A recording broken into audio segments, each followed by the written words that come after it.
Welcome to the Deep Dive. Today, we're tackling a really significant topic in medical training, competency-based medical education. You'll hear it called CBME. Now, at its core, CBME is a pretty straightforward idea, actually. Instead of just focusing on, how long someone spends in training. The time-based model. Exactly. It focuses on whether they can actually demonstrate the skills and knowledge they need.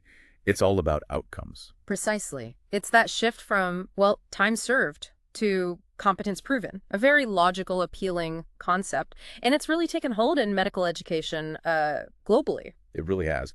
But, as we often find when we dig into things here, the reality on the ground, it can be a bit more complex than the initial pitch. Sure. So while CBME is everywhere in discussions and being implemented, the actual evidence that definitively proves it's, more effective, well, it's still kind of coming together. It is. And there's definitely some healthy debate about what that evidence actually tells us. Yeah, it makes you wonder if maybe we're making some pretty big assumptions along the way.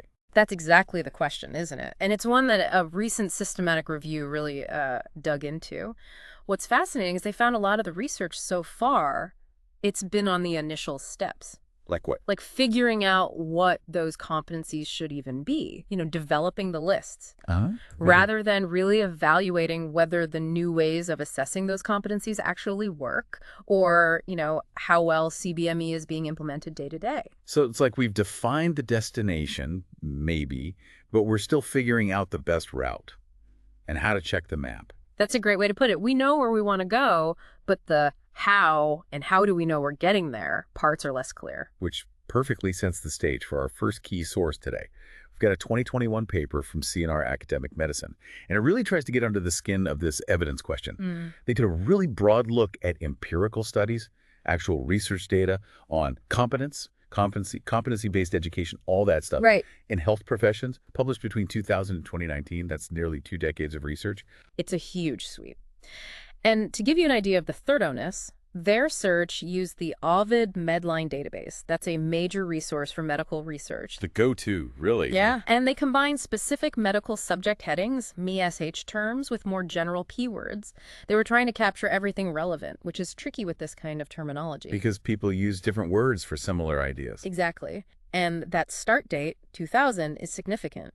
That's when the Royal College of Physicians and Surgeons of Canada introduced their CanMeds 2000 framework.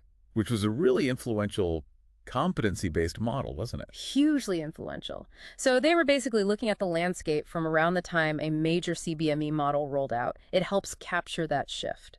Okay, so they cast a wide net. Yeah. Necessary, you think, because the language is so varied. Absolutely essential. Using a big database like Medline was key to balancing, finding the right stuff without missing too much. Precision and sensitivity. Makes sense. So how did they decide which studies actually made the cut? Well, it was a very rigorous process. 2 stages. First, they screened the abstracts, the summaries, applying specific criteria, like, did the study report original data? Was it about education, training, assessment in health professions related to competence, things like that. And crucially, They used duplicate independent screening. meaning 2 different people reviewed each abstract separately. Then they got together to resolve any disagreements about whether to include it or not. that's vital, isn't it, for objectivity? Stops people from just finding what they expect to find. Exactly. And then, for the studies that passed that first hurdle, they did a second review, looking at the full papers. Deeper dive. Right. And this time, they added another really important question. Did the study actually present data related to the core assumptions of CBME? So not just about medical education, but specifically testing the ideas behind CBME. Precisely. Yeah. Is it actually examining the foundations? And again, this was done independently by different pairs of researchers, physician scientist and education scientist pairs, actually. Oh, interesting. Bringing different expertise together. Yeah, a really valuable cross-disciplinary approach for pulling out the key data. So once they had their final set of studies, these teams looked at the core assumptions identified in the literature. The big ideas underpinning CBME. Yes, and for each assumption, they had to code whether the evidence in a given study supported it, didn't support it, or if the findings were kind of mixed. Okay. Any wiggle room. They even had an unsure category if the evidence just wasn't clear. And again, they met to resolve any coding disagreements. Very thorough. Sounds incredibly meticulous. Did they look beyond just those core assumptions? They did. The paper also conducted a thematic analysis of 31 refined assumptions about CBME. These were sort of broader ideas floating around in the community. So kind of capturing the general thinking, the buzz, maybe the debates. Exactly. Understanding the community's mindset, the shared beliefs, maybe even the conflicting ideas people hold. Okay, so after all that careful sifting and analysis, what did they actually find?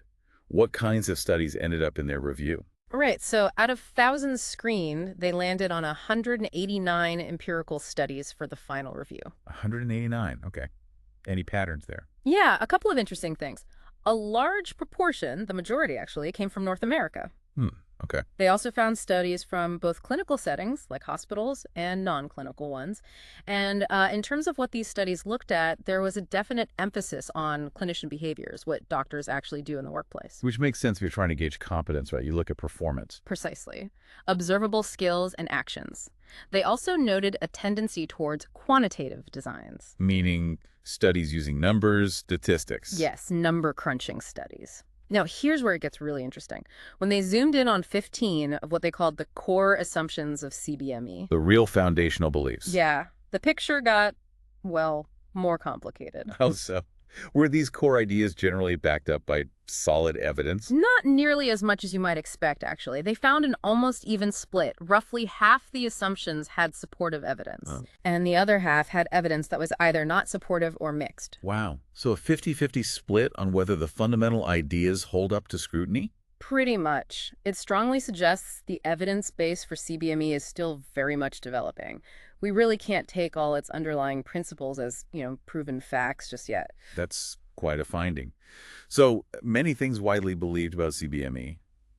We don't actually have robust proof for all of them. That's a key takeaway. And the amount of research focused on each assumption varied a lot, too. The median was about 16 papers per assumption, but the range was huge, from just 9 papers for one idea up to 63 for another. So some ideas are much more researched than others. Definitely. Uneven focus. Okay, give us a flavor. What were some of these 15 core assumptions they looked at? What kind of beliefs are we talking about? Oh, they covered a really wide spectrum. Some were about the direct impact, like the belief that CBME training improves patient care. The ultimate goal, really. Right. Or that CBME produces better doctors. Big claims. Others were about the nature of CBME itself. Things like CBME is more learner-centered, or CBME is more transparent about its goals. Okay, those sound plausible. What else? They looked at safety. CBME improves patient safety. Accountability. CBME is more accountable to the public. Patient focus. CBME is more patient-centered. Even things like whether a standardized curriculum is inherently better, or simply whether CBME is widely accepted. Wow. And they even looked at how competence itself is defined. Yes, different conceptualizations of competence were also examined as core assumptions. It's a really broad set of fundamental ideas. And the evidence is, well, shaky or mixed for about half of them. Yeah. So, given all this, what did the authors recommend? Where do we go from here? They had a couple of really key recommendations. First, they strongly urged researchers to broaden their focus. How so? Well, they pointed out that a lot of the research so far has really zeroed in on skills that are relatively easy to observe and measure, like performing specific procedures. Things you can tick off on a checklist. Exactly. But they stressed the critical importance of studying the full range of clinical skills. Those more complex, less easily quantifiable competencies, like communication, professionalism, clinical reasoning. A really crucial art of medicine stuff that's harder to measure. Precisely.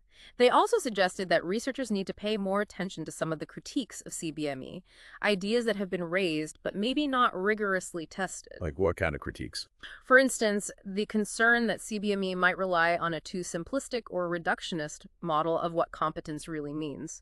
Does breaking everything down into discrete competencies capture the holistic nature of expertise? Interesting. So maybe questioning the model itself, not just trying to prove it works. That's the idea. Their second main recommendation was about how we research this. They pushed for diversifying research designs. Moving beyond just the quantitative, number-focused studies. Yes. While acknowledging that certain methods fit certain questions, they argued the field would benefit massively from more qualitative research. Studies exploring the why, how, and where of CBME's functioning in different real-world contexts. Getting the stories, the experiences. Exactly. And also using mixed method studies that combine different types of data numbers and narratives. They believe this would give us a much richer, more nuanced understanding of CBME in practice. Less reliance on just the stats, more understanding of the complexities and lived experiences. Yeah. Okay, that gives us a really solid grounding in the current state of the evidence, or maybe the lack thereof, for CBME. Yeah, it certainly raises questions. It does. And as you mentioned, it makes you think about how competence actually develops. Which brings us neatly to our next source, right? Hmm. Slightly different angle. It does. We're shifting focus a bit now to a 2013 paper from CNR Medical Education. This one explores the roles of deliberate practice versus innate ability in becoming an expert. The classic nature versus nurture debate.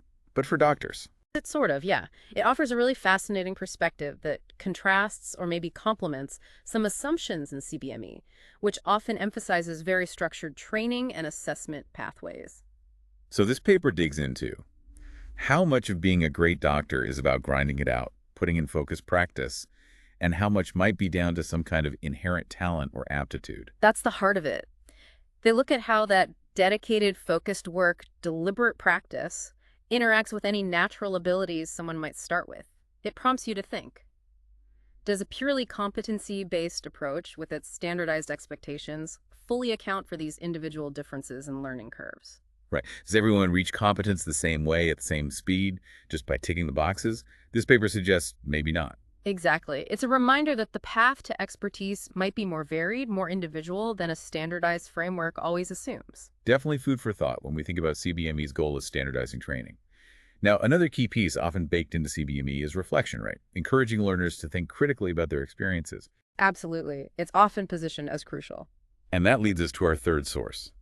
This is a 2015 paper, again from CNR Medical Education, which takes a critical look at how reflection is actually being used in medical education. Yes, this is a really interesting one.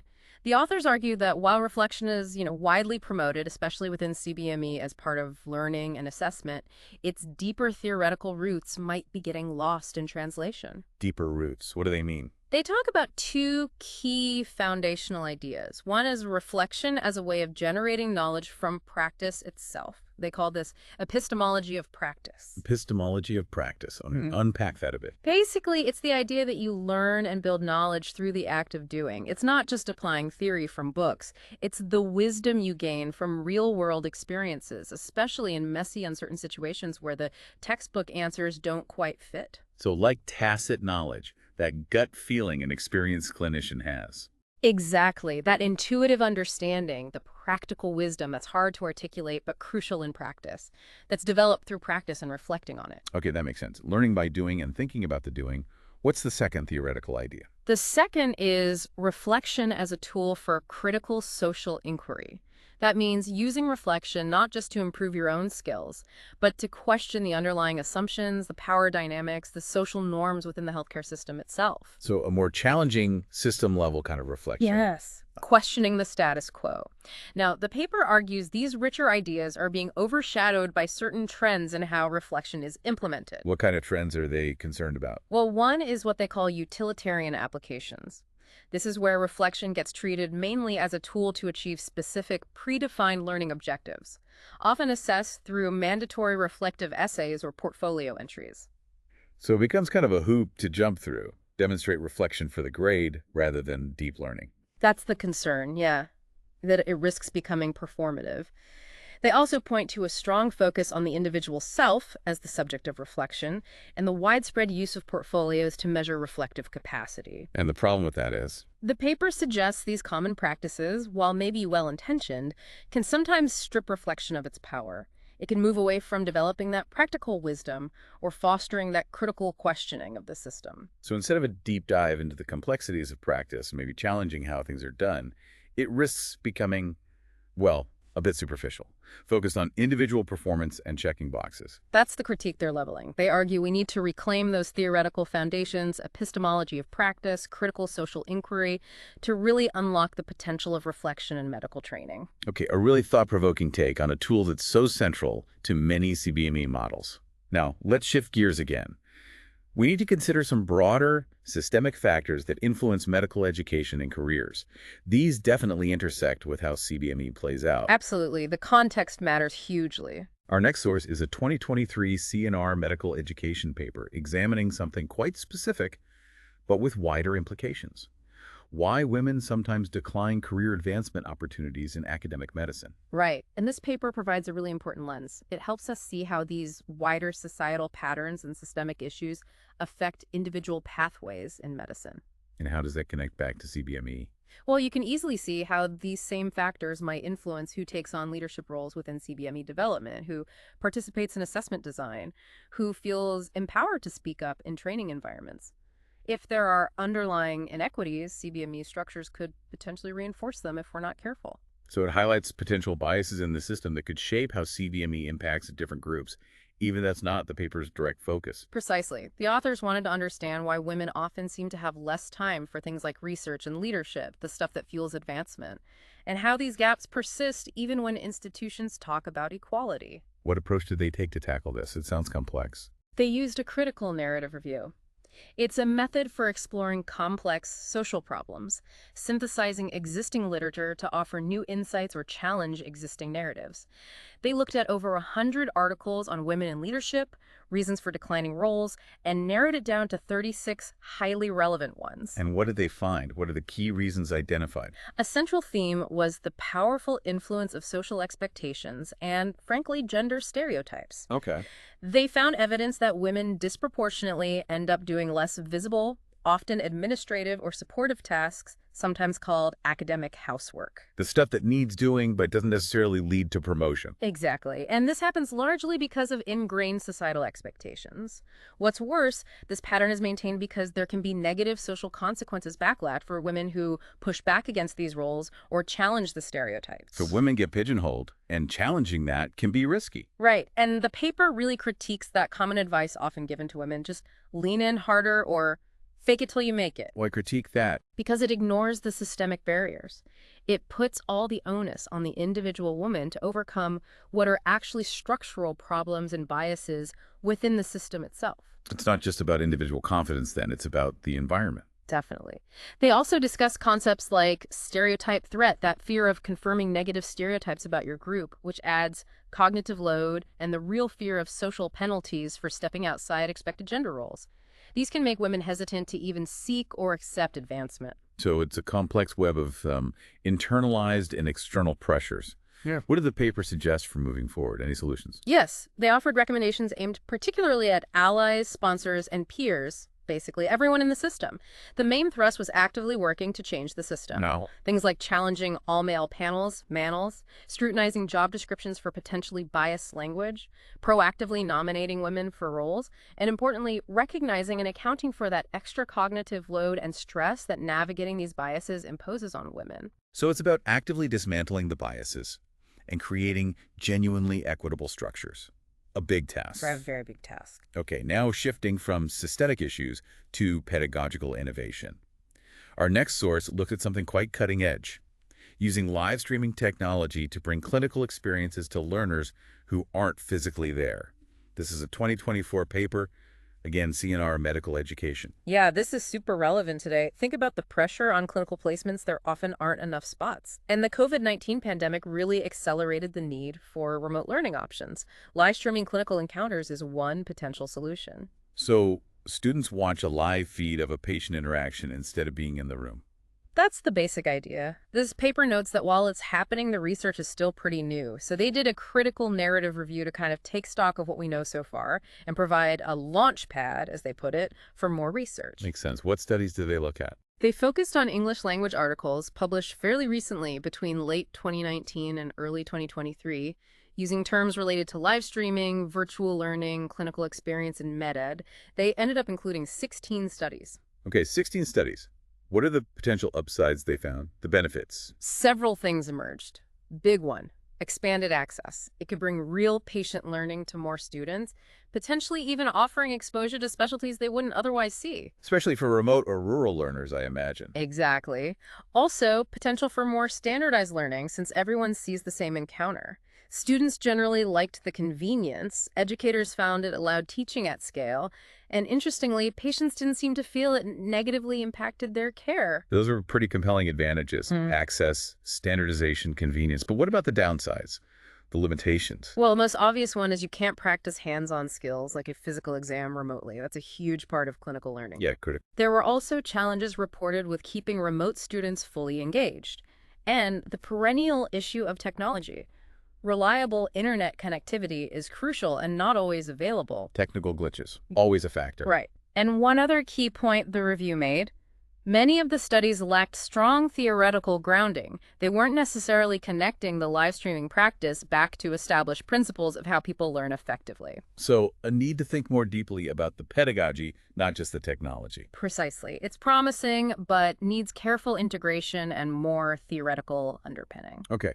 So exciting possibilities, but definitely not a simple replacement for in-person experience.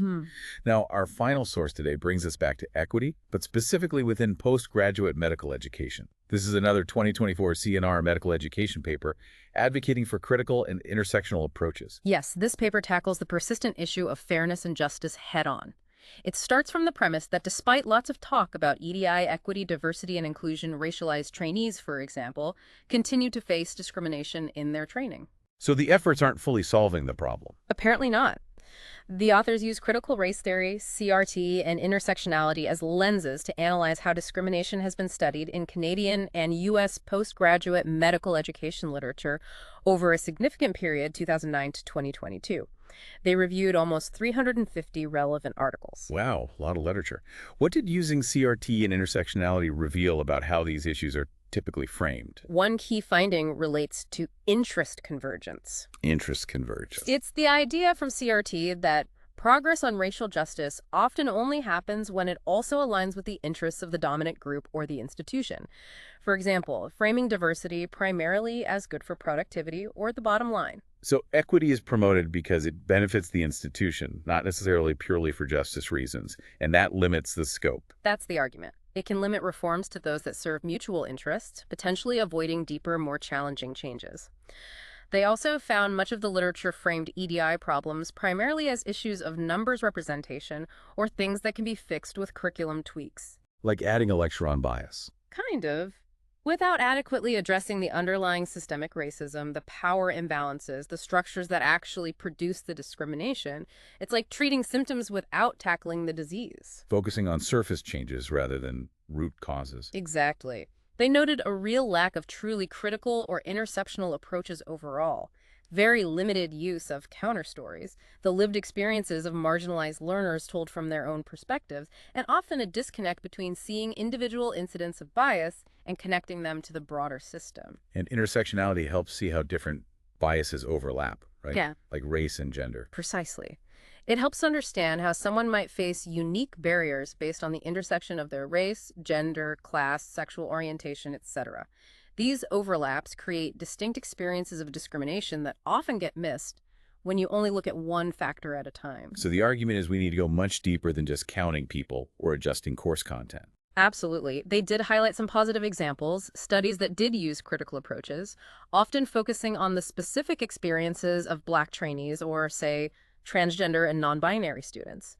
The core argument is that CRT and intersectionality provide tools to understand how discrimination actually operates and impacts different learners differently, asking how and why, not just if. A much more nuanced and ultimately potentially more effective way to understand and address these persistent inequities. That's the goal, moving beyond surface fixes to tackle the systemic roots. Well, this has been quite the journey through some complex territory today.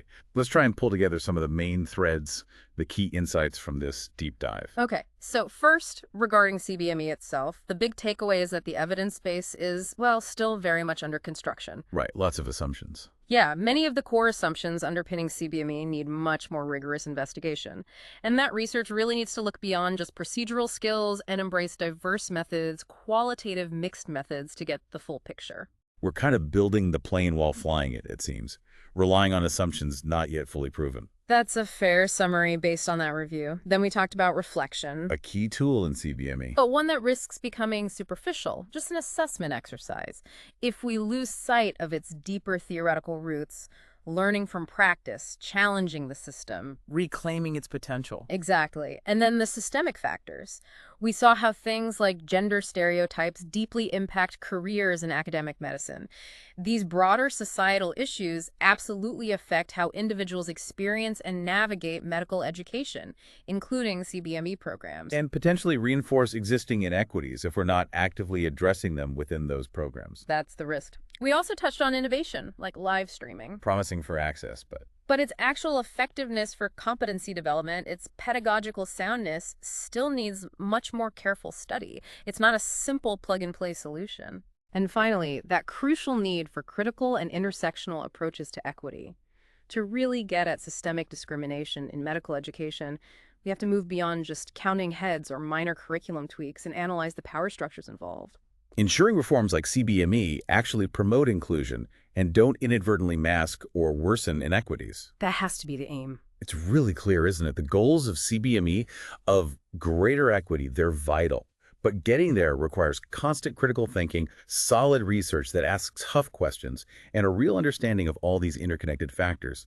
Hopefully this deep dive gives everyone listening a more informed perspective on how medical education is evolving and what's shaping our future doctors.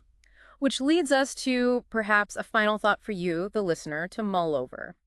Considering this mixed evidence for CBME and these persistent systemic inequities we've discussed, what fundamental shifts in thinking might actually be needed?